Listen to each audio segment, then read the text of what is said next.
کہانی ہے یہ شیخ صاحب کی جو کہ ایک ویب سائٹ بنانا چاہ رہے ہیں. انہوں نے 3 ویک لگا کے ایک ویب سائٹ بنائی ہے. جو انہوں نے سوچا ہوا تھا اور جو نکل کے ان کے سامنے آیا وہ ٹوٹلی 2 ڈفرینٹ چیزیں تھیں. شیخ صاحب نے جو ویب سائٹ بنائی وہ نہ تو رسپانسو تھی, نہ تو اس پہ کوئی وزٹر ان کو مل رہا تھا, اور نہ ہی وہ فاسٹ لوڈ ہو رہی تھی.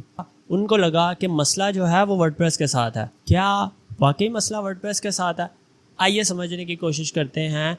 تو اس ویڈیو میں آپ کے آج ورڈپریس مسکنسیپشنز میں دور کرنے کی کوشش کروں گا جو شاید آپ کے مائنڈ میں بھی ہیں اور آپ ان مسکنسیپشنز کی وجہ سے اپنے پوٹینشیل کو انلاک نہیں کر پا رہے اور یہی سمجھ رہے ہیں کہ مسئلہ سارا ورڈپریس کے ساتھ ہے.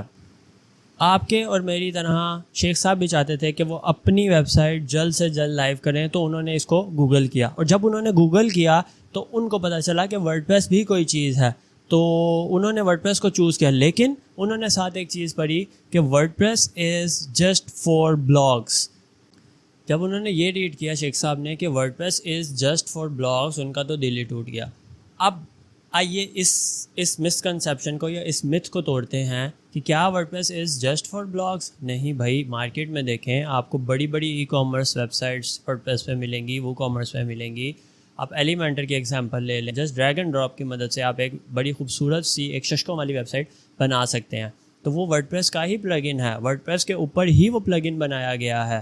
ٹھیک ہے, اس کے بعد مارکیٹ میں اتنی بڑی بڑی ویب سائٹس ہیں, اتنی بڑی بڑی بزنس ویب سائٹس بنتی ہیں. تو صرف بلاگس کے لیے ورڈپریس یوز نہیں ہوتا, ہر قسم کا کام ہو سکتا ہے ورڈپریس پہ.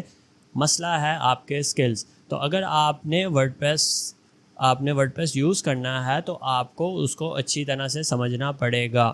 ایک چیز اور, جب شیخ صاحب ویب سائٹ بنا رہے تھے تو ان کو چاہیے تھا کہ میں ایک ایکسٹرا فنکشنالٹی ایڈ کروں. تو وہ کیا کر رہے تھے کہ پلگ ان پہ پلگ ان لگائی جا رہے ہیں. ان کا کام تو ہوتا جا رہا, لیکن ان کو لگتا تھا کہ جتنے زیادہ پلگ ان اتنی زیادہ فنکشنالٹی ان کو ملے گی. لیکن اس کے ساتھ ساتھ ایک ان کو ایشو بھی پیچھے جنریٹ ہو رہا تھا جو ان کو سمجھ نہیں لگ رہی تھی. ان کو نہیں پتا تھا 10 پلگ ان میں سے ایک ایسا پلگ ان انہوں نے انسٹال کر لیا جو کہ پورلی کوڈڈ تھا, جس کا ڈیولپر اتنا ایکسپیرینس نہیں تھا یا انہوں نے اس کے سیکیورٹی میئرز نہیں کیے ہوئے تھے. تو وہ پلگ ان ان کے لیے کافی زیادہ مسائل پیدا کرنے والا تھا. ان کے لیے بیک ڈور کھل رہے تھے, پرفارمنس کمپرومائز ہو رہی تھی, سیکیورٹی کمپرومائز ہو رہی تھی, بہت سے اور ایشوز کریٹ ہونے والے تھے جو کہ ان کو ابھی تک نہیں پتا تھے. میتھ یہاں پہ یہ ہے کہ جتنے زیادہ پلگ ان آپ انسٹال کریں گے اتنی بہتر ویب سائٹ آپ کی کام کرے گی, جبکہ ایسا مارکیٹ میں نہیں ہے. جتنے کم پلگ ان آپ یوز کریں گے اتنی بہتر پرفارمنس آپ کو ملے گی. کیونکہ ہر پلگ ان اپنے ساتھ اپنی اسکرپٹ, اپنے سٹائل, اپنی ساری چیزیں, اپنی فنکشنالٹیز لوڈ کر رہا ہوتا ہے ورڈپریس کے اوپر. اور کچھ عرصہ گزرا, سب کچھ صحیح چل رہا تھا, لیکن جب ایک دن وہ اپنی ویب سائٹ پہ آتے ہیں اور دیکھتے ہیں کہ ان کی ویب سائٹ پہ عجیب سی چیزیں نظر آ رہی ہیں, ہاں وہی جو آپ سوچ رہے ہیں, تو وہ پینک کر گئے. ان کے مائنڈ میں ایک اور چیز بیٹھ گئی ہوئی تھی کہ ورڈپریس تو سیف ہی نہیں ہے. یو نو وٹ, کیا رسکی ہوتا ہے؟ رسکی یہ ہے کہ آپ جو پلگ ان یا تھیم لگا رہے ہیں اس کو بغیر چیک کیے, اس کو بغیر ریسرچ کیے بس انسٹال کر لینا اور ویب سائٹ اچیو کر لینا, it's not the thing. You have to make sure کہ جو تھیم آپ انسٹال کر رہے ہیں, اکثر اوقات لوگ نرڈ تھیمز اٹھا لیتے ہیں یا جی پی ایل ورژن اٹھا لیتے ہیں. اس کا مقصد آپ کو پیڈ تھیم فری میں دینا نہیں ہوتا, اس کا مقصد آپ کو صرف تجربہ کرنے کے لیے اپنے لوکل ہوسٹ پہ یا اپنے ڈیولپمنٹ انوائرمنٹ میں ٹیسٹ کرنا ہوتا ہے, جو کہ ہمارے آج کل کے so called free lancers web sites میں بھی یوز کرنا شروع کر چکے ہوئے ہیں. تو اس غلطی کو آپ لوگوں نے نہیں کرنا. شیخ صاحب نے تو کر لی, لیکن آپ نے دھیان رکھنا ہے کہ یہ غلطی آپ دوبارہ نہ کریں. Experience comes from bad experience. تو آخر کار ان سب بیڈ ایکسپیرینسز کے بعد شیخ صاحب نے یہ ارادہ کیا کہ بھائی اب میں پراپر کام کروں گا. انہوں نے پراپر ایک ہوسٹنگ لی, ایک پراپر اچھی ہوسٹنگ لی, سیکیور ہوسٹنگ لی, شیئرڈ ہوسٹنگ سے جان چھڑائی, اور اس کے بعد انہوں نے چیزیں پراپرلی سیٹ اپ کی ایک گائیڈنس کے انڈر ون گائیڈنس.